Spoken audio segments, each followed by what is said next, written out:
Você já pensou em largar o caixa do mercado e decidir, pela primeira vez na vida, trabalhar só para você mesmo? Parece coragem quando a gente olha de fora, mas no meu caso, tudo começou muito mais por cansaço do que por coragem. Todo dia era igual para mim. Abrir o caixa, passar produto, falar o preço, dar troco e repetir tudo de novo.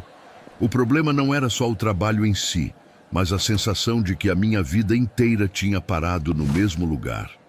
Eu via os dias passando, os meses correndo, e nada realmente mudava dentro de mim ou na direção da minha vida.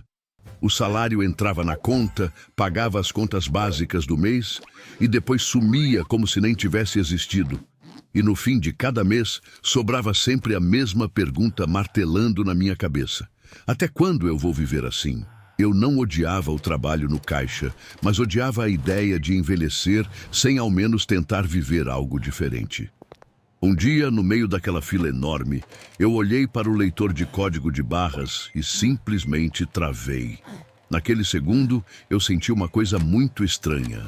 Meu corpo estava ali, mas a minha cabeça já tinha ido embora. Foi exatamente nesse momento que nasceu a pergunta que mudou tudo. E se eu tentasse viver do meu jeito? Não do jeito perfeito, não do jeito dos ricos, mas do meu jeito, começando com o pouco que eu tinha. Quando eu pensei isso pela primeira vez, até eu achei engraçado, porque na verdade eu não sabia quase nada. Eu não entendia de negócio, não tinha dinheiro sobrando e nunca, em nenhum momento, tinha sido meu próprio chefe.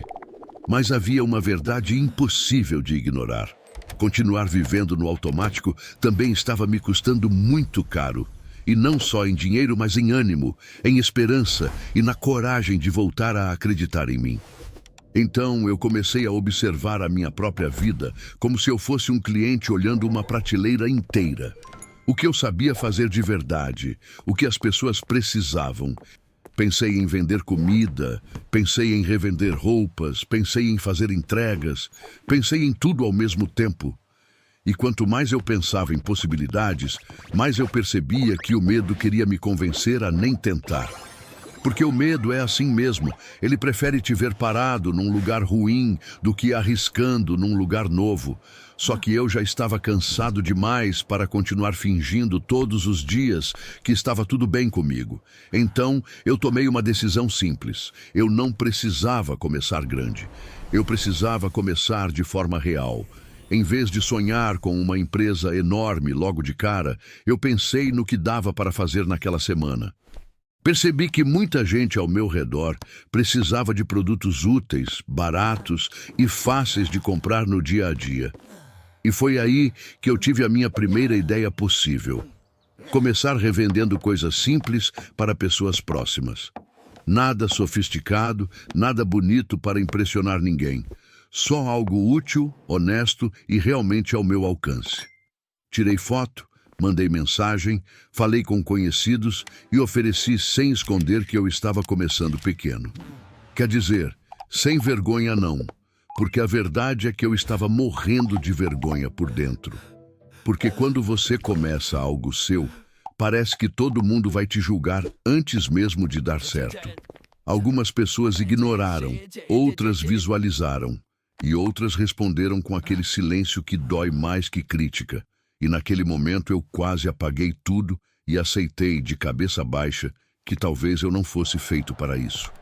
Mas então eu lembrei da fila, do apito do caixa e da sensação de viver sempre exatamente o mesmo dia. E percebi uma coisa muito clara. Passar vergonha tentando ainda doía menos do que desistir sem tentar. Então eu continuei. Falei com mais gente, ajustei o jeito de oferecer e esperei com paciência pela resposta. Até que chegou a primeira venda, pequena, simples, quase sem lucro. Mas foi minha e isso mudou tudo. E aquilo mexeu comigo de um jeito estranho, porque eu senti algo que fazia muito tempo que não sentia. Não era felicidade só pelo dinheiro, era o orgulho por ter conseguido criar uma saída com as próprias mãos. Naquele dia, o valor foi pequeno, muito pequeno mesmo. Mas a sensação dentro de mim era gigante. Pela primeira vez, eu enxerguei que talvez a minha vida não precisasse continuar daquele mesmo jeito para sempre. Então eu continuei. Um cliente aqui, outro ali, uma entrega, uma conversa e depois uma indicação inesperada. Cada passo parecia pequeno demais no começo, até eu perceber que pequenos passos também tiram você do lugar. Só que trabalhar para mim mesmo não era aquela liberdade bonita que muita gente mostra na internet. Não tinha chefe me cobrando o tempo inteiro, mas também não tinha ninguém para resolver nada por mim. Se eu me atrasasse, a culpa era minha. Se eu errasse, o prejuízo também caía inteiro nas minhas costas. E foi justamente aí, bem no meio da caminhada, que veio o golpe mais duro de todos. Animado com as primeiras vendas, eu resolvi comprar mais mercadoria do que realmente devia comprar naquele momento. Achei que estava crescendo de verdade. Achei que agora, finalmente, tudo ia começar a acelerar de vez. Mas a realidade foi outra. Os produtos ficaram parados, o dinheiro sumiu e quase ninguém apareceu para comprar. Naquela semana eu senti o medo mais pesado de toda a minha vida batendo forte no peito.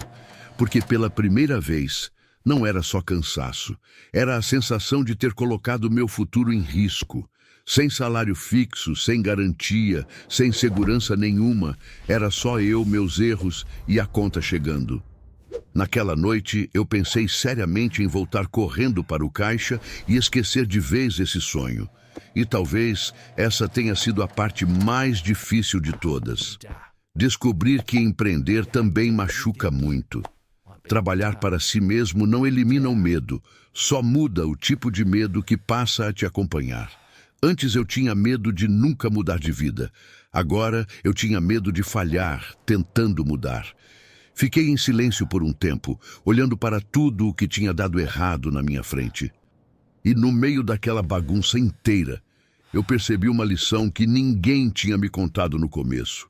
Crescer rápido demais pode quebrar alguém que ainda está aprendendo, com esforço, a se sustentar sozinho. Então eu fiz o que o meu orgulho não queria aceitar. Voltei alguns passos e recomecei menor. Comprei menos, observei mais, escutei os clientes, testei com calma e parei de querer parecer grande. E isso mudou tudo, porque negócio de verdade não cresce só com coragem, ele cresce com ajuste. Aos poucos as pessoas começaram a confiar mais em mim, e confiança vale muito mais do que pressa. Um cliente voltou, depois trouxe outro, e depois alguém me recomendou sem que eu precisasse pedir. E foi assim, bem devagar, que eu entendi que meu negócio não precisava nascer perfeito para ser verdadeiro. Eu ainda não estava rico, ainda não estava tranquilo, mas pelo menos já não estava mais preso. E existe uma diferença enorme entre cansar construindo algo seu e cansar sustentando o sonho dos outros. No fim, desistir de ser operador de caixa não foi só trocar de trabalho, foi voltar a acreditar em mim. Por favor, aperte em se inscrever no canal e deixe o like no vídeo para que eu possa continuar.